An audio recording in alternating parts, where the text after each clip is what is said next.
إلا الله.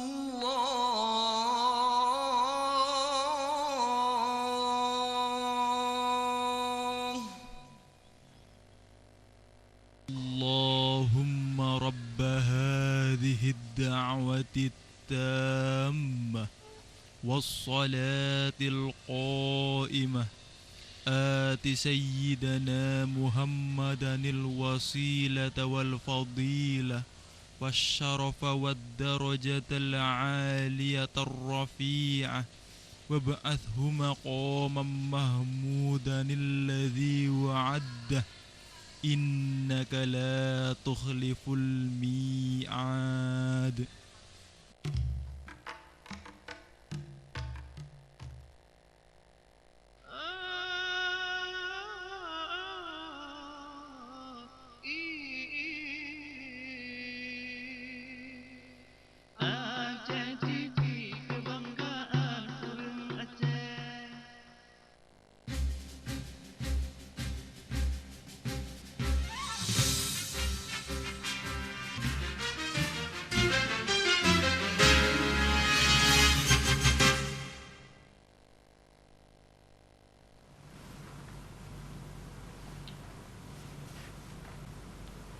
Ya, Assalamualaikum warahmatullahi wabarakatuh. Selamat sore pemirsa dimanapun Anda berada. Kita berjumpa kembali di Special Talk Show sore hari ini bersama saya Gustiada pastinya. Dan selama 60 menit ke depan kita akan bersama narasumber untuk membahas topik di sore hari ini, yaitu peran pemerintah dalam melindungi pekerja dalam sarana hubungan industrial di Kota Banda Aceh. Nah, untuk kita ketahui bahwasannya ada 3 unsur yang saling mempengaruhi pemirsa dalam ketenaga kerjaan, yang mana apabila salah satunya fungsi tersebut dan peran dari ketiga unsur ini tidak berjalan, maka kondisi ketenaga kerjaan tidak akan berjalan secara sehat. Nah, ketiga unsur tersebut terdiri dari pekerja, pengusaha, dan pemerintah yang dalam istilahnya dikenal dengan istilah tripartit. Nah, kita juga akan mengetahui apakah yang dimaksud dengan istilah tripartit. Oleh karena itu saya sudah mengundang ketiga narasumber saya yang istimewa sekali. Yang pertama, assalamualaikum, selamat sore untuk Bapak Insinyur Sofyanuddin selaku Kadisnaker Kota Banda Aceh. Assalamualaikum Bapak Sofyanuddin. Waalaikumsalam warahmatullahi wabarakatuh. Apa kabar Bapak ini pasca Lebaran ini, Pak? Alhamdulillah sehat. Sehat, sampai sore alhamdulillah. hari ini. Semangat berkurbannya masih ada ya, Pak, masih menggebu-gebu sekali. Iya. Terima kasih sudah hadir di Studio CTV, Bapak. Saya butuh informasi banyak sekali seputar peran pemerintah yang pastinya yang ada di Banda Aceh terhadap masalah perlindungan hukum dan kebijakan pekerja dalam sarana hubungan industrial di Kota Banda Aceh. Ya, dan juga selamat sore untuk Bapak Subhan selaku Ketua Serikat Pekerja Kantor Pos Banda Aceh. Assalamualaikum. Waalaikumsalam warahmatullahi wabarakatuh. Ini masih muda tapi sudah menjadi Ketua Serikat Pekerja Kantor Pos Banda Aceh. Iya, terima kasih juga sudah hadir di Studio TV. Saya juga butuh informasi dari Bapak nih seputar anak-anak muda. Ini masih muda ya? Masih muda. Jiwanya masih muda nih pemirsa. Dan terakhir, selamat sore untuk Bapak Safwan, ya selaku Ketua Kadin Kota Banda Aceh. Assalamualaikum Bapak Safwan. Waalaikumsalam warahmatullahi wabarakatuh. Saya revisi wakil ketua. Wakil Ketua, oke, baik. Iya. Wakil Ketua, baik ya. Saya pengennya jadi ketuanya langsung nih. Baik, saya mungkin ke Pak Safwan dulu nih, Pak, selaku Wakil Ketua Kadin Kota Banda Aceh, benar ya? Nah, ini yang menjadi isu utama dalam mungkin kita bisa melihat proses ataupun perjalanan dari para ketenaga kerjaan di Kota Banda Aceh seperti apa nih Pak isunya? Jadi isu tenaga kerja di Kota Banda Aceh itu kan isunya masih sekitar tentang kesejahteraan. Baik. Ya, kesejahteraan itu diukur dari pendapatan, upah, kemudian kelayakan hidup, ya. Itu namanya KLH ya, standar layak hidup. Itu ada 60 item. Ya. Itu yang menjadi isu. Jadi kita ini pengusaha kadang-kadang untuk memenuhi itu karena upah minimum kabupatennya belum ditetapkan. Kemarin alhamdulillah Wali Kota Banda Aceh sudah membuat Dewan Upah namanya. Nah, kami merespon itu dengan baik, mengapresiasi kinerja pemerintah Kota Banda Aceh. Beliau sudah menetapkan Dewan Upah. Dewan Upah inilah yang mengkaji sebenarnya untuk kelayakan hidup para pekerja itu berapa sih ditetapkan. Dan itu menjadi referensi kita bagi pengusaha untuk menetapkan berapa yang kita bisa beri gaji, sekaligus nanti ada lagi jasa fasilitas lain sebenarnya jaminan kesehatan dan sebagainya. Itu kan harus dikalkulasikan, diakumulasikan sehingga kita memang antara pekerja dengan pengusaha itu sama-sama untung. Iya. Ya, untung. Itulah yang kami beri apresiasi kepada pemerintah Kota Banda Aceh, dalam hal ini Bapak Wali Kota sudah dengan berani mengeluarkan sebuah SK tentang Dewan Upah. Nah, untuk penentuan Dewan Upahnya sendiri sudah berjalan berapa lama ini, Pak? Itu baru keluar beberapa dua. Itulah kami apresiasi ya. Nah, itulah yang menjadi isu sehingga isu-isu ketenaga kerjaan, isu-isu kesejahteraan itu bisa didiskusikan di Dewan Upah. Baik, Nah, artinya memang Dewan Upah ini yang menentukan atau barometernya dari upah ketenagakerjaan di Banda Aceh. Iya, betul. Baik. Betul. Nah, ini oke, kita langsung saja ke masalah upah ini, Pak. Kita melihat banyak sekali pekerjaan yang berbeda latar belakangnya, mulai dari pendidikannya juga dan pengetahuannya juga. Ini apakah juga menjadi tolak ukurnya sendiri nih, Pak, dalam pemberian upah? Itu kan tergantung dari kapasitasnya, kemampuannya, keterampilan yang dimiliki, termasuk jenjang. Dan itu bagi pengusaha itu menjadi, kalau dia lebih terampil mungkin ya lebih tinggi. Tapi itu kan pemerintah juga kita dorong bagaimana menentukan ini. Ya. Baik. Kita kan ikut pemerintah ini. Ya. Kita langsung lempar ke pemerintahnya sendiri nih, Pak Safwan. Ya baik, Pak Sofyanuddin, ini Anda dapat tantangan dari Pak Safwan ini. Kita kembalikan ke pemerintah nih. Nah, ini bagaimana menurut Anda ataupun pendapat Anda melihat fenomena yang banyak sekali ini buruh ataupun para pekerja yang tidak menerima upah sepantasnya? Terima kasih Bu. Mungkin sebelum menjawab apa yang disampaikan oleh Pak Safwan tadi, ada beberapa hal yang perlu kita kaji dulu. Karena upah itu merupakan satu bahagian komponen daripada hak-hak pekerja. Baik. Masih banyak hak-hak pekerja yang lain yang diatur oleh undang-undang yang memang menjadi hak dan kewajibannya. Nah, jadi di sini perlu saya sampaikan dulu bahwa ini kan tadi Ibu menyampaikan masalah tripartit. Betul.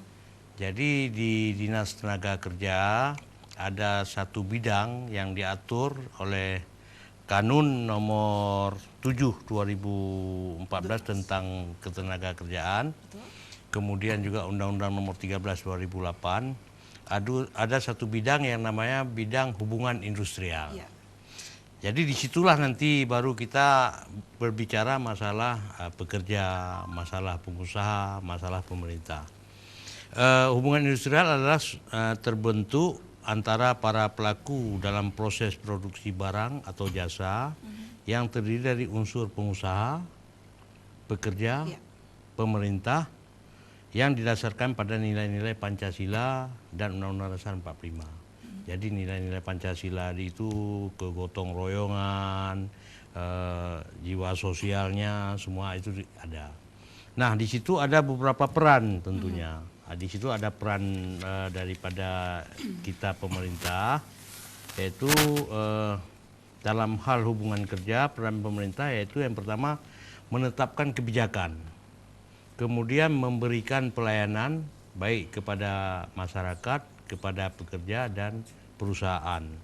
Kemudian melakukan pengawasan. Pengawasan terhadap pekerja, pengawasan terhadap perusahaan, dan melakukan penindakan terhadap pelanggaran peraturan perundang-undangan ketenagakerjaan. Nah, dalam hubungan inilah ada satu lembaga yang diatur, ada lembaga tripartit, ada lembaga bipartit. Nah, lembaga-lembaga ini adalah untuk menyelesaikan perselisihan hubungan industrial tadi. Hubungan industrial antara pekerja dengan perusahaan, ini diselesaikan secara bipartit misalnya, antara mereka berdua. Nah, kalau antara mereka berdua, antara pekerja dan perusahaan tidak selesai, dibawalah ke pemerintah, dalam hal ini kami sebagai Dinas Tenaga Kerja, untuk menyelesaikan secara tripartit. Nah, di dalam penyelesaian inilah di situ kita banyak melihat kadang-kadang masalah-masalah hak pekerja yang memang tidak sesuai diatur oleh undang-undang. Nah, seperti Pak Sapuan tadi sampaikan, hak pekerja itu dia mendapatkan upah yang layak. Betul. Kemudian bekerja sesuai jam kerja yang kita tetapkan. Mendapat jaminan hari tua, mendapat jaminan keluarga, mendapat jaminan kesehatan, mendapatkan cuti tahunan. Itu semuanya diatur di situ. Nah, kalau ada salah satu yang menjadi hak yang dipersengketakan, inilah perlu kita duduk bersama. Nah, disinilah peranan seperti Pak tadi sampaikan, ada namanya serikat pekerja. Iya. Serikat pekerja inilah yang mengakomodir semua permasalahan-permasalahan ketenaga kerjaan yang ada di perusahaan tersebut. Ya, mungkin kalau secara berkelompok, beramai-ramai menyampaikan aspirasi kan sulit, Bu. Tapi kalau ada serikat pekerja inilah yang menjembatani antara kepentingan pekerja dengan perusahaan. Nah, kita pemerintah tidak ikut campur, kita hanya menyiapkan regulasi-regulasi yang terkait dengan ketenaga kerjaan tadi. Baik. Nah, jadi ini yang kita maksud dengan hubungan industrial tadi, Bu. Nah, tetapi di setiap tripartit ini kan memiliki keinginan yang berbeda-beda ya Pak ya, yang masih banyak yang belum bisa diwujudkan hubungannya yang masih saling memenuhi keinginannya masing-masing, artinya masih egois mungkin seperti itu. Nah, ini bagaimana ketika duduk bersama untuk menyambungkan perbedaan tersebut? Nah, agar perselisihan tidak timbul di kemudian hari, di awal-awalnya perlu ada suatu perjanjian kerja. Tertulis. Nah, tertulis. Baik. Nah, perjanjian kerja inilah yang memuat semua aspek baik dengan kewajiban dan hak-hak pekerja yang diatur di dalam perjanjian kerja. Dan perjanjian kerja ini kita daftarkan di kami. Nah, pada saat salah satu pihak kita sebutlah apakah pengusaha, apakah masyarakat pekerja yang one prestasi artinya tidak sesuai dengan kesepakatan, inilah yang kita buka, di mana yang menjadi simpul permasalahan. Misalnya jam kerja. Jam kerja itu ada perjanjian jam kerja waktu-waktu tertentu. Dia bekerja dalam satu hari 7 atau 6 jam, dalam seminggu tidak lebih dari 40 jam. Nah, kalau di luar ini yang dilanggar, ini yang kita apakan. Kemudian lagi adanya pemutusan hubungan kerja. Nah, pemutusan hubungan kerja ini kan ada hak-hak pekerja yang memang harus diberikan. Kemudian ada waktu kerja berapa lama yang memang dianggap dia itu sudah memang mendapatkan hak-haknya. Kemudian jaminan hari kesehatan. Jaminan kesehatan pun untuk menjamin bahwa itu pekerja itu dapat bekerja dengan nyaman, tentunya harus ada sesuatu jaminan kesehatan baik dia maupun keluarganya. Nah, inilah yang semuanya disepakati dalam perjanjian kerja. Nah, kalau salah satu pihak tidak ingkar terhadap perjanjian kerja, inilah yang saya sebut tadi, selesaikan dulu secara bipartit. Kalau tidak selesaikan secara tripartit dengan kita mediasi. Kalau juga nggak ketemu, kita menempuh jalur hukum melalui pengadilan hubungan industrial. Nah, di sanalah sampai dengan ke Mahkamah Agung. Di sanalah yang menyelesaikan dan menetapkan. Dan kalau sudah ditetapkan, tentunya para pihak harus melaksanakan. Tapi insya Allah selama ini ada 20-30 kasus yang kita selesaikan. Pada umumnya masalah pemutusan hubungan kerja selesai di kita, Bu. Insya Allah. Insya Allah, mudah-mudahan, amin. Nah Pak, ini saya banyak sekali mendapat informasi ini, seperti kalau kuliah ini sekitar 4 SKS nih. Ya, mungkin Pak Subhan ini bisa menambahkan apa yang sudah disampaikan oleh Bapak Sofyanuddin terkait dengan kebijakan pemerintah sendiri ini. Ya, yang kami dari Serikat Pekerja melihat regulasi memang sudah sangat bagus, seperti Undang-Undang Ketenagakerjaan nomor 13. Di situ memang sudah lengkap Undang-Undang nomor 2 tentang hubungan industrial. Di situ sudah ada bagaimana cara-cara penyelesaian hubungan industrial itu. Jadi karena kita perlu sebenarnya pengawasan dari pemerintah. Jadi pemerintah ini dia harus betul-betul mengawasi sudah dikeluarkannya aturan-aturan ini, ada nggak dilaksanakan di perusahaan itu? Oleh perusahaan tersebut. Oleh perusahaan Baik. tersebut. Misalnya contoh seperti Pak Sofyan sebutkan tadi, jam kerja. Ya, betul. Jam kerja itu banyak perusahaan-perusahaan itu melanggar. Umumnya banyak melanggar karena loyalitas para pekerjanya. Nanti kamu tidak loyal, anggapan daripada pengusaha kamu tidak loyal. Ya, sedikit lebih jam kerja tidak boleh. Padahal itu sudah jelas di Undang-Undang Nomor 13 Tahun 2003 tentang Ketenagakerjaan. Jam kerja itu tidak boleh lebih daripada 40 jam dalam seminggu. Dalam seminggu. Dalam seminggu itu 40 jam. Tapi perusahaan ini antara pekerja dan pengusaha harus ada juga PKB, yaitu PKB Perjanjian Kerja Bersama. Sebelum ini semua kita laksanakan PKB dulu, Perjanjian Kerja Bersama. Kalau di perusahaan kami, itu PKB itu sudah 10 buah. Semenjak lahirnya Undang-Undang 21 tahun 2000 tentang Serikat Buruh, Serikat Pekerja, itu sudah ada PKB kita. Jadi di situ dituangkan semua, turunan dari undang-undang semua. Dan itu semuanya ditampilkan secara transparan terhadap pekerja? Transparan, Oke. transparan. Semua pekerja kita punya buku PKB itu, Perjanjian Kerja Bersama. Untuk seluruh perusahaan atau hanya untuk dari serikat dari Pak Subhan sebagai kantor pos? Umumnya di BUMN sudah ada. Di BUMN, oke. Di BUMN sudah ada karena mereka agak ini kan patuh terhadap peraturan yang dikeluarkan oleh pemerintah. Yang kurang patuh itu mungkin perusahaan-perusahaan yang di luar itu. Itu masih ada juga. Tapi di BUMN umumnya ada. PKB, Perjanjian Kerja Bersama, di situ disebutkan jam kerja. Lebih daripada jam kerja bayarkan upah lembur.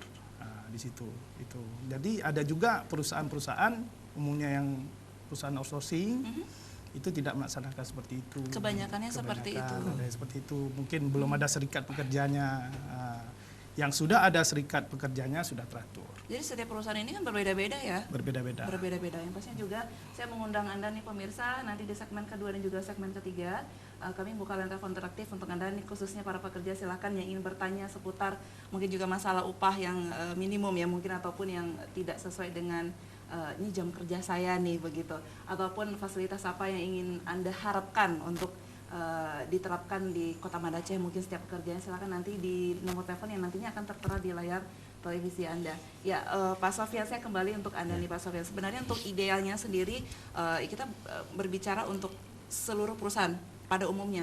Jam kerja ideal untuk pekerja di Kota Banda Aceh berapa jam, Pak? Sehari, satu hari? Itu seperti disampaikan tadi, dia jam kerja kan satu minggu tidak lebih dari 40 jam. Kemudian kita dikasih alternatif memilih. Ya, betul. Mau kerja 5 hari atau mau kerja 6 hari. Jadi itu yang 40 jam itu juga termasuk ada jam istirahat. Nah, kalau kerja 5 hari berarti kita harus kerja di atas 6 jam atau 7 jam, ya kan? Mungkin kalau kerja 6 hari sampai Sabtu di bawah 5 jam. Yang penting dia dalam seminggu itu tidak melebihi dari 40 jam. Nah, saya pikir kalau di Banda Aceh kita melihat sekarang umumnya baik pemerintah, swasta itu umumnya sudah bekerja dalam 5 hari ya. 5 hari. Artinya dari pagi sampai sore, karena di situ kan tidak banyak waktu, ada waktu ya dengan keluarga, waktu istirahat Sabtu Minggu kan, dan lebih efektif. Artinya banyak pekerjaan yang bisa kita selesaikan dari kurun waktu jam 8 pagi sampai dengan jam 5 atau jam 4 seperempat misalnya.